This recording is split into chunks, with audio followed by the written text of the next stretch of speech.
all of you on workshop on plagiarism and online resources. And in this workshop, we learn about the what is plagiarism and what are the online resources we can use for the plagiarism.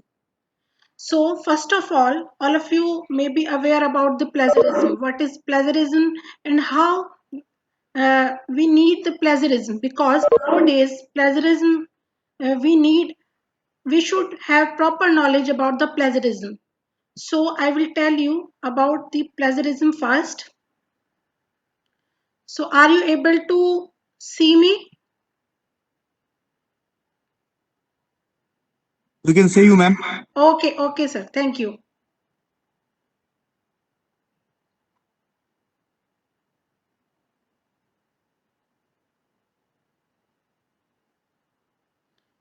So what is plagiarism? Plagiarism is the act of presenting the words, ideas or images, sounds or creative expression of others as your own. Means if you are taking others' ideas, words, lines, images, or other works without acknowledged to them, it is called the plagiarism. So this is the plagiarism. And what is the origin of word plagiarism? From where the word plagiarism came?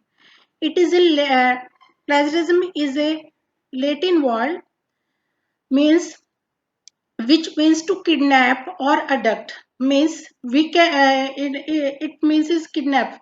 We are kidnapping the other words, we are kidnapping the other ideas, and we are writing other words or ideas in our manuscript, in our thesis, in our research article. So this is called as plagiarism. Why it is important to understand the plagiarism? Why we need to understand the term plagiarism? Because plagiarism is a stealing of intellectual property. Plagiarism is a cheating, and plagiarism is an academic offense, and it is academic theft also. Means if you are uh, writing other words, other things without acknowledge, so it will become uh, in the category of intellectual property or cheating or academic offense. So we should be careful about the academic cheating or academic offense. More critical reason why we plagiarize means where sometimes we are not aware of the constitute plagiarism, and do not understand why sources are so important, and we do not understand how to integrate or how to incorporate the sources materials, and we are having poor time management skill, running out the times, and we are having no choice but and running of the time and lack of knowledge, we are plagiarize the things. Here I will tell you the two types of plagiarism is there.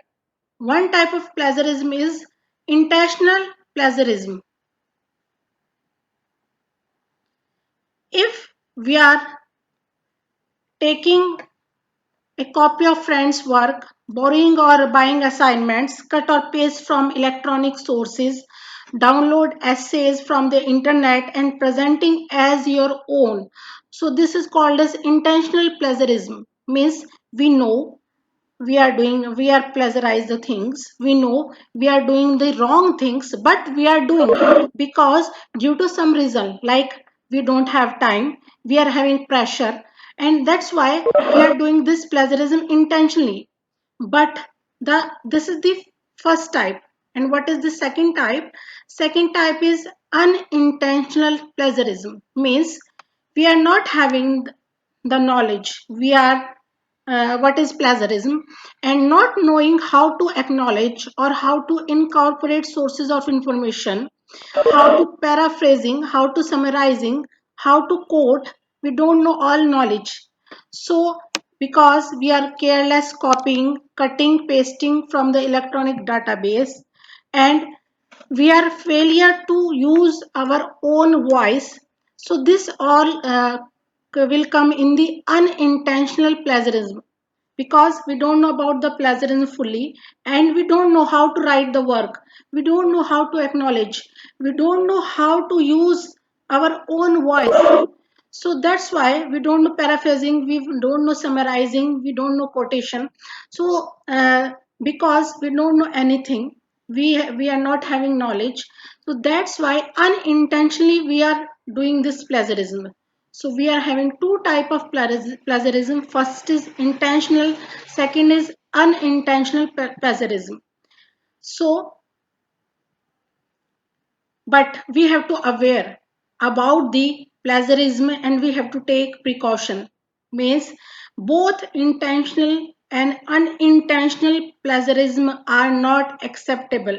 Means if I am doing anything, any offense, uh, intentionally or without intentionally, but both are academic offense, and it is important that acknowledge or give credit to the other authors where it is due. We have to give credit to others also.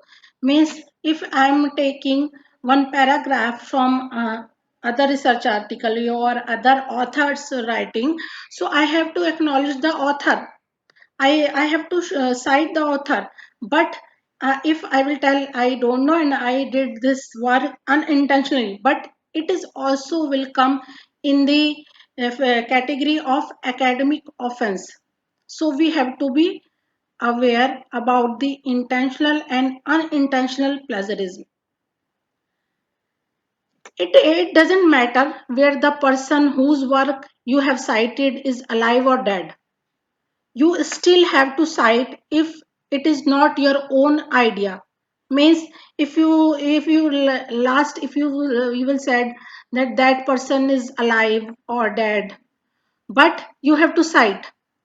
Second is, if you are paraphrase or translate some section of a piece of work, you must give a citation. Means if you are doing paraphrasing also, you have to give a citation. Third one is, if you take an image from the internet of any source, you must cite the source. If you are taking one thing, one table, one picture, anything you are taking from internet or anything you are taking from somewhere, you have to cite it first. Second is next is real life consequences.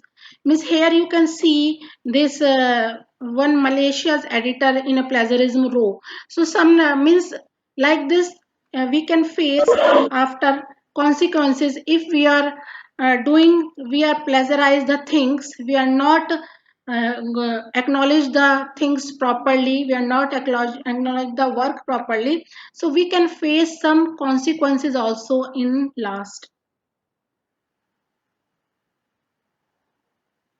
Next is what is the penalty on plagiarism? Means when you are submitting the project report and which is plagiarized and will be rejected. Example, if you are going to submit your thesis and it is plagiarized, and it in last it will reject and refer to the academic disciplinary committee for further action. So they can take action against you, they can take action against your supervisor. And because if you will copy and paste other work, so you can go to the prison also for 6 months. So we should aware about the plagiarism, and we should aware about the penalty on plagiarism. So this is the policy on plagiarism. Next is uh, fact that widely known or information or judgment considered as common knowledge we do not have cited. Means if some common knowledge is there and we have to cite or not, because some fact, if we are, if our article, our thesis having some fact, and it will come in the category of common knowledge. So we one then question is that we have to cite or note. But we do not have to be cited, we should not cite it. We have to write we have to write the proper thing, we have to acknowledge. So this is the common knowledge. The example of the common knowledge or widely accepted fact you can see in this slide. The Nile is the longest river in the world. It is the common knowledge, and world is round. The sun rises in the east. So this is the common knowledge. So if you see the information in three or more sources here, and you are quite sure that all readers already know the information, it is likely to be common knowledge. So however, whenever you are in doubt, cite. Means you know this is the common knowledge, but if you are in doubt, yeah, you should cite. So you should cite or not. So you can cite. Next is, what is the problem? Plagiarism and other form of academic dishonesty has always existed. However, today technology has made it easy to plagiarize, because we are doing this thing from the last many decades, and we are doing this academic dishonesty, and it is existed now also, today also, because now we are having a technology era, and technology has made it so easy to plagiarize because we are having all internet sources, and we are having all data on the internet, so easily we can plagiarize. Academic dishonesty in its many form, it is a common occurrence, and plagiarism has become a game of cunning. The integrity, ethics, and morality of our students are at stake. Means sometimes we know we are doing wrong. We are just copy and paste. But due to some pressure, due to work pressure, due to less time management, we are doing. So as we know it is an offense, but we are doing this. So due to technology it is very easy. So this is that is our problem, and we are having less time to write our own voice, our own word, because now we are having different we are having competition. So plagiarism then and now. So here you can see old plagiarism and new plagiarism. In old plagiarism, students copied from books, encyclopedias, or journals, misinterpreted citation or bibliographic entries, exchange or purchase essay. In new plagiarism, copy from one or more electronic sources, downloaded material from the internet without acknowledgement, locate essay in other language, and then put them through translation program. Means in old time also we are having plagiarism, and in the technology era also we are having plagiarism. So but what some things change. What change in the sources. In old time we are having books, encyclopedia, journals, but now we are having electronic media. We can download the material, we can take other material in different language, and we can translate the program, and we can write the things. Next is then required time and effort to locate and copy in old plagiarism. And paper still had to be written or type. In old present, we have to write, or we have to type or written. Required personal contacts. But in new plagiarism, copying and paste is quick and effortless.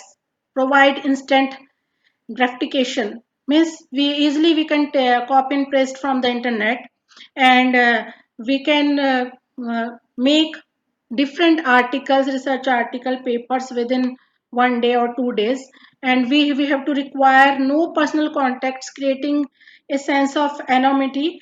Text font can be changed with a simple keystroke. So we are having uh, this advantage also. We are having new plagiarism, means we are everything we are having in electronic form, so we can easily plagiarize. Next is, do not need to document site when. So here I will tell you something.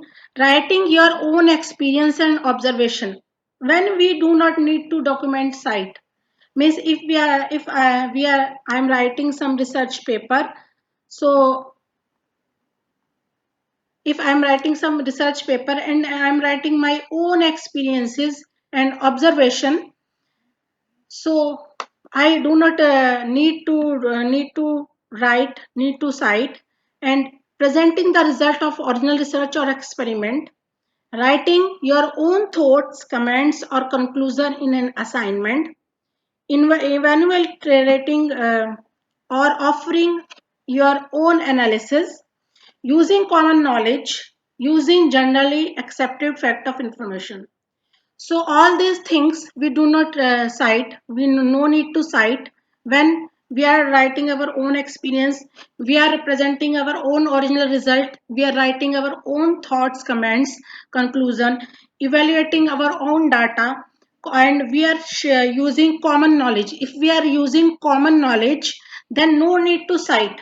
But still, if I am having doubt, I should cite. So I can cite, but in common knowledge no need to cite. Next is generally accepted fact or information. Some general accepted fact or information we no need to cite. So these are the things we do not to cite. So what is the big deal if I change a few words? I'm okay or right? Yeah, if wrong paraphrasing